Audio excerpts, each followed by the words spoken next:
हमारी फ्लाइट है दिल्ली से टोरंटो, टोरंटो से वैंकूवर की। इस फ्लाइट में एयरलाइंस ने ऑस्कर क्लास दे दी है।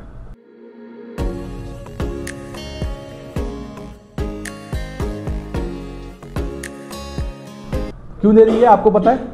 क्योंकि उसको मार्केट में कंपटीशन है तो compete करना है, इसलिए उसे सस्ती क्लास खोल दी है, जो है नहीं एक्चुअली बट खोल दी है। अगर आप दिल्ली से न्यूयॉर्क देख रहे हो तो आपको होटल क्लास दिखाई दे रही है। दिल्ली से न्यूयॉर्क होटल क्लास है। दिल्ली से टोरंटो, टोरंटो से वैंकूवर। अब इस बंदे ने फ्लाइट क्या उठाई?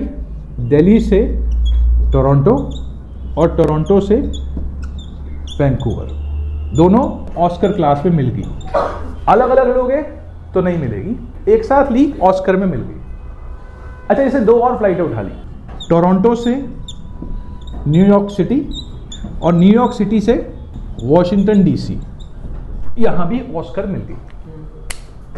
ठीक है, यहां भी ऑस्कर मिल गई, यहां भी ऑस्कर मिल गई। इसने चारों फ्लाइटें उठा ली, चारों फ्लाइटें उठा ली। चाहिए नहीं, चाहिए क्या? दिल्ली से न्यूयॉर्क। अब 4 फ्लाइटें क्यों उठाई तो समझ आ गया वो आपको, क्योंकि उसको सस्ती क्लास चाहिए थी, इसलिए उसने 4 फ्लाइटें उठा ली। अब इस पूरे प्रोसेस में से अगर मैं इन फ्लाइटों में से इसको और इसको हटा दूं तो आपको क्या दिखाई दे रहा है? इसको और इसको हटा दो। दिल्ली से टोरंटो, टोरंटो से न्यूयॉर्क, कनेक्टिंग क्लास कौन सी मिल गई हमको?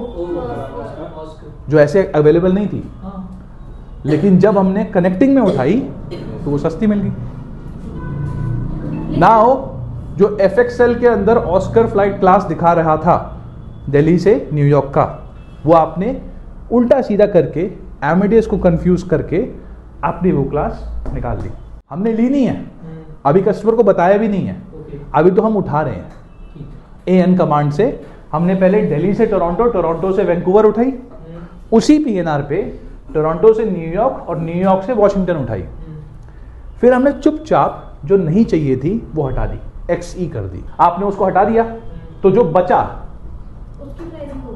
वो बचा दिल्ली से टोरंटो, टोरंटो से न्यूयॉर्क सिटी, और वो आ गई ऑस्कर क्लास में। और इसमें आपको करना है सिर्फ FXX और इसमें आपको करना है सिर्फ FXP, और आपका ऑस्कर का प्राइस सेव हो गया, जो एयरलाइंस दे ही नहीं रही थी। दिल्ली से न्यूयॉर्क के अंदर अगर आप लोगे तो वो होटल क्लास मिल रही थी, लेकिन आपने ऐसा कंफ्यूज किया उसको, ऐसे कनेक्शंस बिठाए कि वो आपके पास जो सबसे सस्ता था वो आपके सामने आ गया, राइट।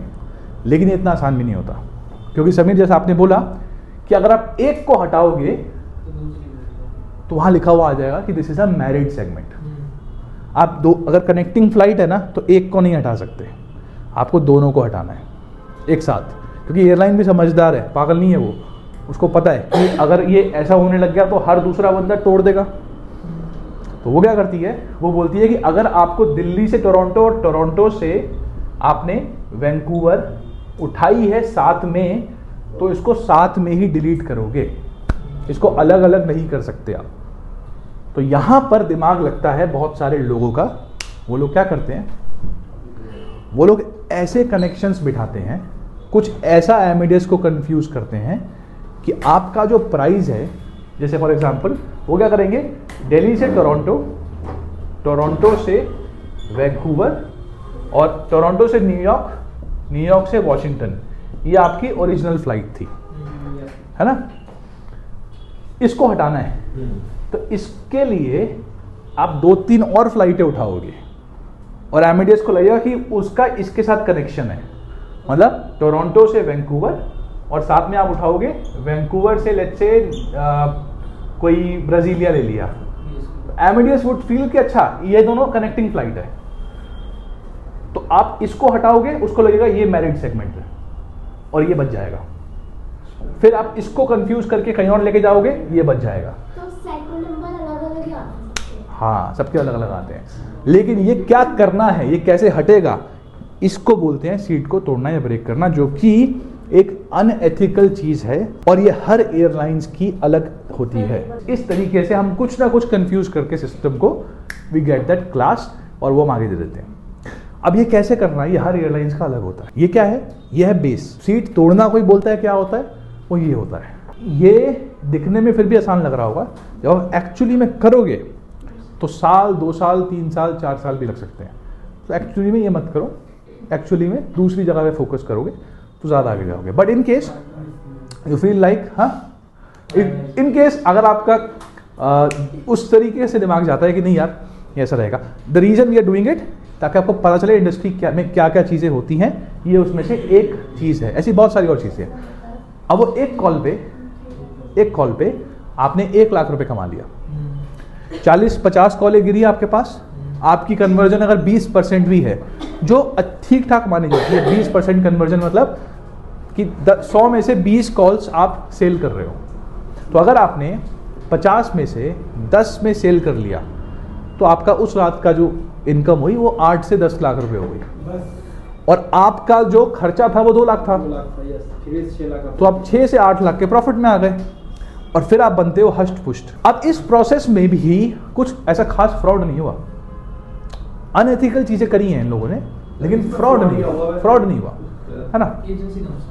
तो गलती क्या होती है कि जब आप ऐसे कोई कॉल सेंटर चलाते हो या कुछ भी करते हो तो आपके पास ना बहुत सारी कंप्लायंस होती है जो फॉलो करनी पड़ती है।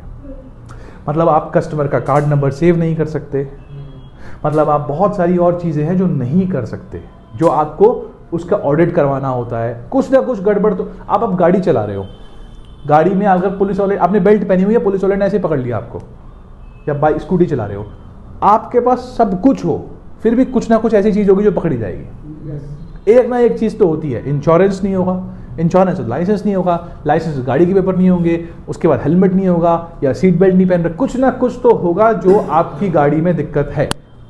आपकी गाड़ी का जो नंबर है वो क्लियर नहीं होगा, चालान करना है तो वो करके ही रहेंगे।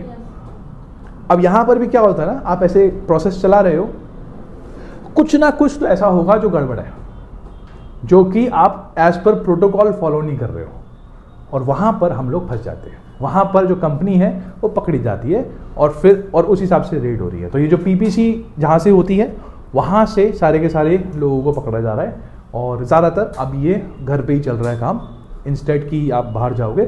थोड़े से लोग परेशान भी है जो इस स्पेसिफिक कंपनी में, इन तरह की कंपनीज में काम करते हैं। तो इसीलिए you need to be ready for, आपको खुद चूज करना है अपना करियर कि आपको किस डायरेक्शन में जाना है। Are you going for a company like Expedia, और you going for a company like this which gives you high rewards but high risk के साथ। हो सकता है किसी महीने आपके पास, अभी जो आते हैं ना एमआईडीएस के लिए, और कई लोग आते हैं जो, जिसको आप रणबीर कपूर भी बोल रहे थे, सो दे अर्न लाइक 1.5-2 लाख महीने का आराम से। लेकिन अब he is working from home, again the same situation कि भाई रेड पड़ रही है वहाँ पे, तो अभी घर से काम करना पड़ेगा हमें। अब पता नहीं कि क्या पता जॉब से निकाल दे, सैलरी मिलेगी नहीं मिलेगी, क्या होगा, लेकिन जब कमा रहे हैं तो 1.5-2 लाख कमा रहे हैं, और जब नहीं कमा रहे हैं तो फिर वो कुछ भी नहीं कमा रहे हैं। ऑन द कॉन्ट्री समबडी जो 40-50 हज़ार और एन एवरेज कमा रहा है, चाहे कुछ चल रहा है नहीं चल रहा है, वो आपको चूज करना है इसे। तो अगर कोई बोलता है ना आपको कि 7 लाख, 10 लाख, 20 लाख, 25 लाख, ये सब अच्छी बात है, सुनने में बड़ा अच्छा लगता है, लेकिन it comes with a baggage. तो अगर आप वो उठाने के लिए तैयार हो तो ठीक है, अगर आप बैगेज नहीं उठाना चाहते अभी, मे बी आज से 2-3-4 साल के बाद आप शायद उठा लो, क्योंकि हर इंडस्ट्री में हर तरह की चीज़ें होती हैं। Again this is not fraud, this is not illegal, this is unethical, और कोई इतने एथिक्स वाले लोग हैं नहीं सारे के सारे ना। मैं सिर्फ इसलिए बता रहा हूँ कि आप इंडस्ट्री में जाओगे ना तो आपको कोई बोले, जैसे कोयल ने किसी से मिली, कोयल को बोला कि हम तो मेटा पे चलाते हैं।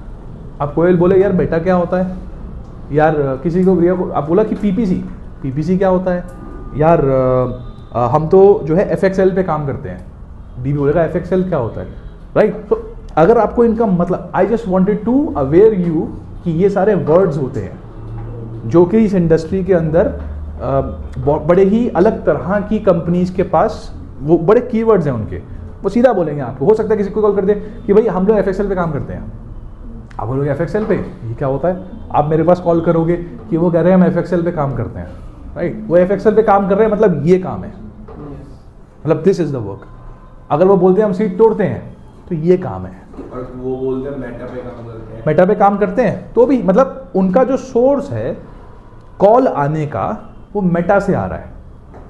पीपीसी में क्या होता है कि आप किसी बंदे को पैसा देते हो, मेटा में आप डायरेक्ट कंपनी को पैसा दे रहे हो, लेकिन वो कंपनी अपनी सारी इन्वेस्टिगेशन करेगी कि भाई कोई फ्रॉड नहीं होना चाहिए। अब इस पूरे प्रोसेस में क्या होता है ना कि देखो इन्होंने कुछ गलत नहीं किया, कोई फ्रॉड नहीं किया, लेकिन एक आधी कंपनी फ्रॉड कर देती है।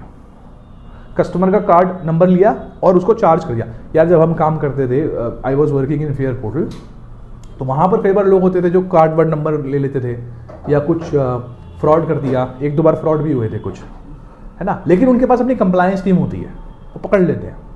अब एक प्रोसेस में था, I was working with WNS, वहाँ पर एक प्रोसेस में कुछ ऐसा हुआ था, उन्होंने फटाफट पकड़ लिया, 1 मिनट में पकड़ लिया कि भाई ये जो है इसने थोड़ी सी गड़बड़ करी है। उनकी कंप्लायंस टीम इतनी स्ट्रांग होती है कि वो आप इतनी सी हेराफेरी करोगे वो दिल कैच यू।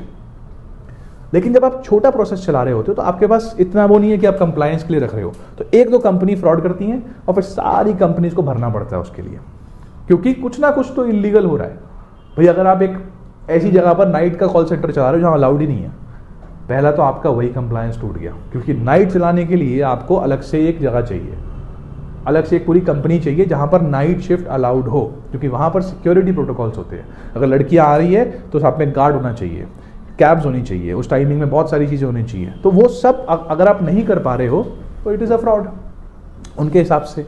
तो इसीलिए यू हैव टू जज योरसेल्फ कि ये किस तरह का काम है और हम करने वाले हैं, इसको कैसे करेंगे, क्या करेंगे। कोई क्वेश्चन है तो पूछ लो अभी बिफोर वी एंड। तो आप हाँ नहीं, I was not doing it directly, हम तो क्यूरियस थे लाइक यू। मुझे ये सीखने में भी 2 साल लग गए थे कि यार ये करते क्या है।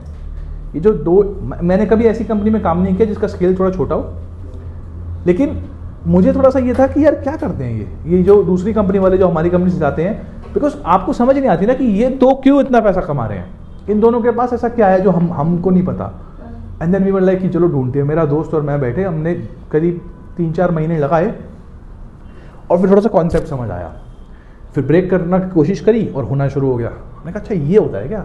लेकिन एयरलाइंस बहुत समझदार है, एयरलाइंस को पता है कि आप ब्रेक करोगे, तो उसको सोचते हैं आप ऐसे ब्रेक कर रहे हो, चलो ठीक है। इसका भी जैसे आप देखते हो मोबाइल पे आपके अपडेट्स आते हैं एरर्स के, क्यों आते हैं, उनको पता है कि कोई मालवेयर आ गया है या कोई वायरस आ गया है, उसको अपडेट करना है, तो फटाफट उसका एक अपडेट आ जाता है कि चेंजेस आ गए। वैसे ही एयरलाइंस भी देखती है, एयरलाइंस भी वो चेंजेस करती रहती है। तो लेकिन हम लोग उनसे बहुत आगे हैं, हम उसका भी एक तोड़ निकाल लेते हैं कि यहाँ से नहीं टूटेगी ना तो यहाँ से तोड़ देंगे, यहाँ से नहीं टूटेगी तो यहाँ से तोड़ देंगे। और ये बड़ी मेहनत से निकलता है, तो इसलिए कोई बताता नहीं है। ये ऐसे मान लो जैसे आपके हाथ में कोई शफा है, क्यों एक होता ना कि कुछ कि मतलब आप जैसे कहते हैं ना कि उनके पास पथरी है ना पेट में, उनके पास जाओ वो निकाल देंगे। शफा का मतलब होता है प्रैक्टिस बहुत कर रखी है तुमने, मतलब भगवान ने आपको कुछ दे दिया है। जैसे आप ये देखते हैं ये यहाँ पर बोर्ड लगे होते हैं, ब्रॉक लेसनर ऐसे खड़ा होता है, बटिस्टा ऐसे खड़ा होता है, बटिस्टा है ना।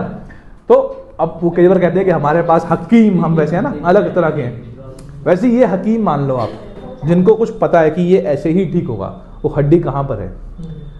अलग अलग तरीके होते हैं फेयर सस्ता निकालने के। कई बार आप इनबाउंड जो वापस आने वाली फ्लाइट है वो पहले उठा लो, आउटबाउंड जाने वाली बाद में उठा लो, फेयर सस्ता आ जाता है कुछ एयरलाइंस के साथ। लेकिन ये कुछ ही लोगों को पता है, ऐसी कम से कम 30-40 ट्रिक्स हैं। अभी आपको मैं ये चीज़ें कभी नहीं बताऊंगा।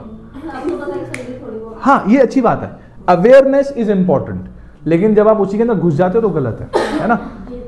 सो हर एयरलाइन का कुछ ना कुछ छोटा सा गड़बड़ होती है। और जो बड़ी कंपनीज है ना, एक्सपीडिया, ई ड्रीम्स और ये सब बहुत बड़ी बड़ी कंपनीज है, इनको ये तरीके नहीं चाहिए। उनको चाहिए होता है अपना नाम, कस्टमर्स। हमें कस्टमर्स